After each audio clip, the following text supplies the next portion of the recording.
باڵندەیەکی خێزانی لەقلەقە و باڵێکی شکاوە. ئەزوەر مامۆستایە و دوای گەڕانەوەی لە قوتابخانە دەیدۆزێتەوە و دواتر لە بنکەی تەندروستی گوندەکەی چارەسەری سەرەتایی بۆ کردووە. ئەو چیرۆکی دۆزینەوەی باڵندەکەمان بۆ دەجێڕێتەوە.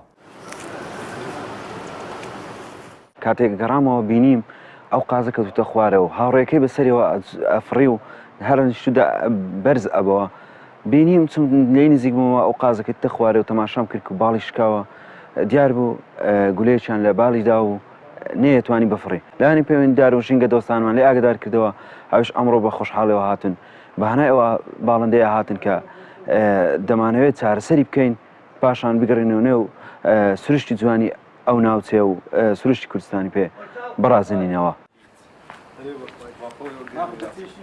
کوردستان 24 ژمارەیەک چالاکوانی سۆرانی لە چیرۆکی باڵندە کێویەکە ئاگادار کردوێتەوە و ئەوانیش هاتوونەتە گوندی شێخانی بناری حەسەنبەگ. باڵندەکە لە مامۆستا ئەزوەر وەردەگرن و ئەرچی چارەسەرکردن و جێڕانەوەی بۆ نێو ژینگە لە ئەستۆ دەگرن.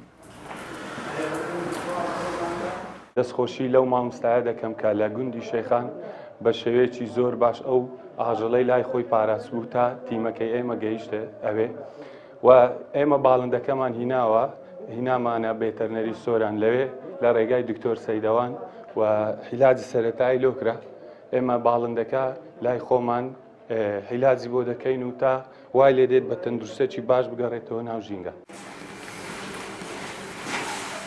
بەشێک لە مرۆڤەکان بۆ حەز و هەندێک جاریش بۆ سوودی خۆیان زیان بە ژینگە هەر لە داربڕین و ڕاوکردنی ئاژەڵ تا باڵندەی کێوی دەگەیەنن. زۆرن ئەوانەشی دۆستی ژینگەن و کارەکانیان لە سوودی ژینگەیە و زۆر جاریش پیلانی کەسانی دژە ژینگە هەرس پێدێنن.